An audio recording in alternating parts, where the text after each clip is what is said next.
JavaScript has some built-in functions that you can use to interact with the user.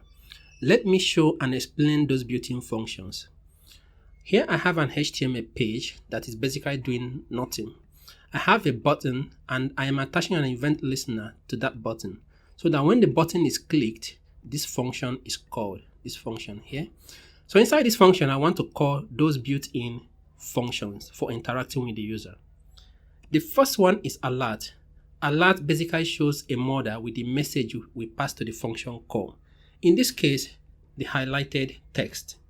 If I head over to the browser, let me refresh this and click the button, you can see this model shows up with the message. When the alert model shows up, you cannot interact with the page until you dismiss the model. So if I click anywhere outside this model, nothing happens. Let me dismiss the model. The next built-in function for interacting with the user that I want to show is the confirm function. Unlike alert that returns void, that is nothing, confirm returns a boolean, that is a true or false. Let me comment out the alert and console.log the return value of this confirm, which is stored in perform delete. You can call it anything you want, of course. If I head over to the page and let me refresh and then I click this button, you can say I get this model asking delete xyz, which is the text I passed to the confirm function call.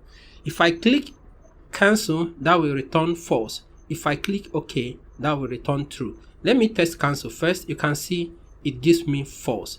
But if I click OK, that will give me true. The next built-in function that I want to show you is prompt. Prompt is used to accept input from the user. The first argument is the text you want to show. For example, what is your username, or your continent is what. And the second argument is optional, which will be the default value in the input field. If I do console.log, let me head over to the browser, refresh this page and click. You can see that I get the prompt, I get the model with the text and the default value Asia, which is optional. If I change this to Europe, for example, and I click OK, you can see that I get the value that the user imputed. If I run the thing again and click OK without changing anything, I get the Asia, which is passed at the default. Alright guys, please like, subscribe or follow. See you next time.